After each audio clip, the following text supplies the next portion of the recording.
The policy that I will be analyzing and reviewing is called the Deferred Action for Childhood Arrivals, DACA for short. The date that it was established was on June 15, 2012, when then President Barack Obama signed an executive order that would benefit those who would have originally benefited from the passing of the DREAM Act, which did not happen. This was done as a quick fix to benefit those dreamers that failed to get representation through the DREAM Act. It is not a pathway to citizenship. It is no way or in any form amnesty.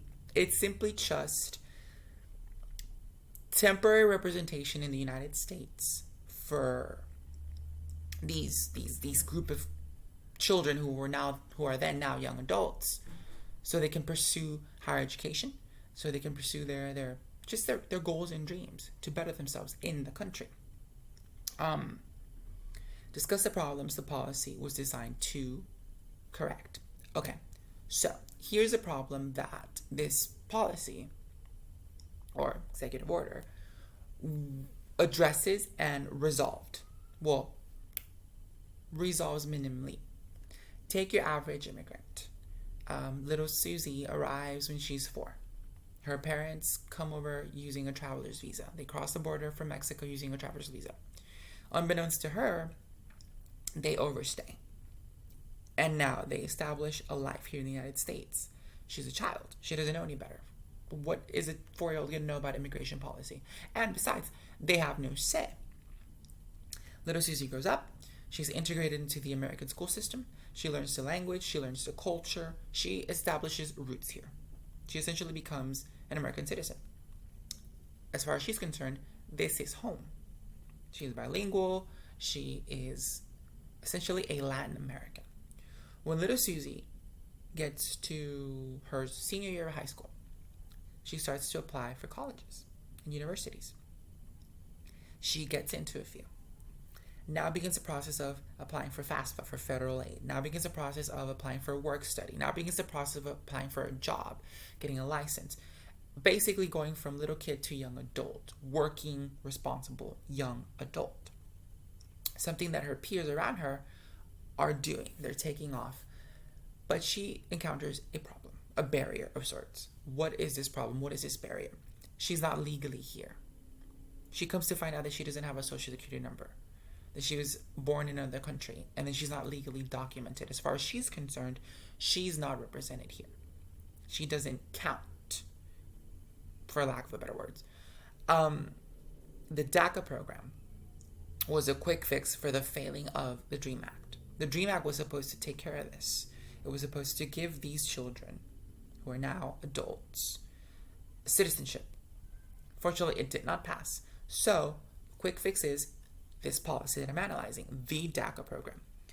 To qualify, the problem, explain how the problem changed over time. These dreamers could not get jobs, legal paying jobs. Their quality of life was stagnant.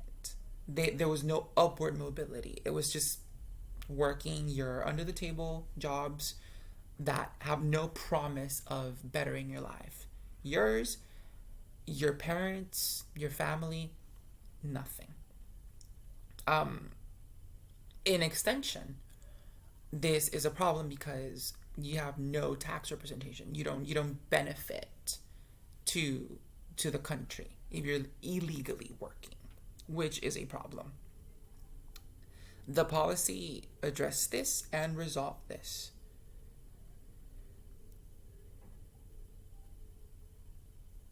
Identify the manifest goals and latent goals. The goal for this policy, for the DACA program, was to give these dreamers temporary representation in the United States, 2-year work permit, and a social security number. You can take off with that. You can apply for state aid. You can get your driver's license. You can apply to universities, just not federal aid. They can help you, and you can legally work in the United States. You can start generating tax revenue for the country and become a fully functioning member of society. That's what it was designed to do, what it was designed to accomplish. Discuss the specifics of the policy, including the policy benefits and the program services, the eligibility rules for receiving benefits and or program services, who and why some of the benefit services. Okay, so to be eligible to apply for the DACA program, you had to have been in the country prior to June 15th, 2007. You cannot be lawfully represented in any form or fashion. You have to have no felonies or serious misdemeanors on your record. You have to be able to prove that you arrived in the country prior to June 12, 2007. And give me 1 second.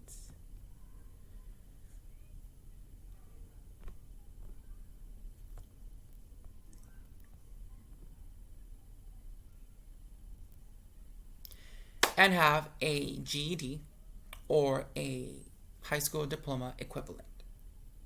You apply through USCIS. You can get an immigration lawyer. You pay the lawyer fee. You pay the application fee, which is $495.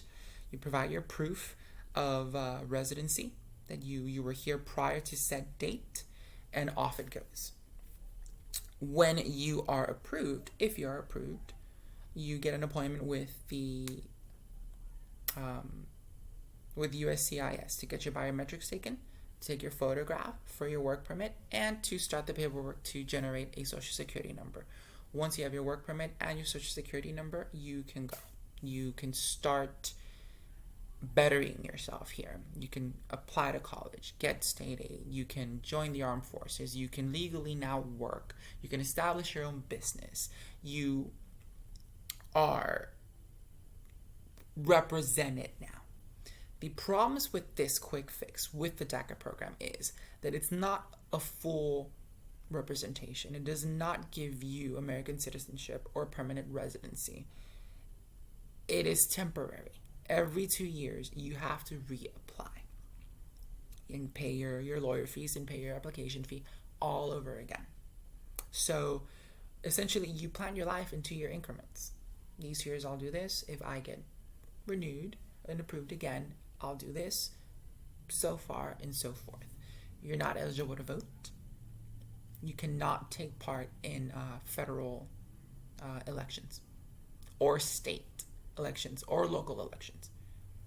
Your voice isn't represented as far as politics are concerned. You do generate tax revenue because you're legally working, but you're not represented. It's essentially a form of taxation without representation. You cannot leave the country and expect to be able to come back. The work permit does not grant you re-entry into the country. So you're anchored here. You're stuck in a way. The DREAM Act would have resolved all of this. It would have given these dreamers, these children who are now young adults or adults, early, late 20s, their American citizenship, thus allowing them to contribute further to the economy, to the country as a whole, and travel. All in all, it's a good policy. I want to say that it has benefited the country, and it has.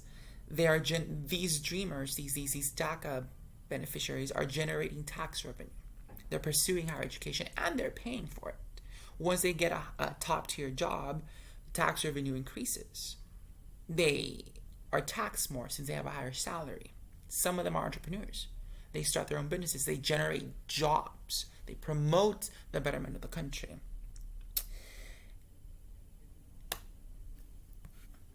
One second.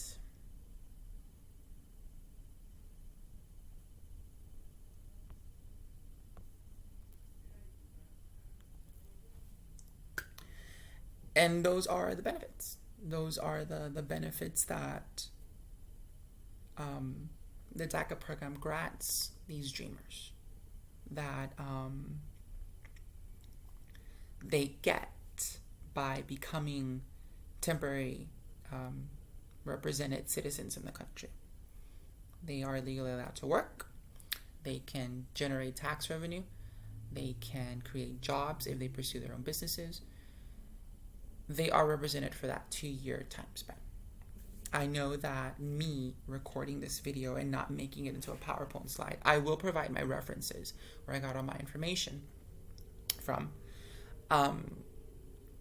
This is unorthodox. I know I asked for an extension, and thank you for giving it to me. I tried to record a voice narration on my PowerPoint presentation. It's my problem, and if it affects my grade, I take full responsibility. But I figured that I would at least have to try and create this video to present to you, so you would have something.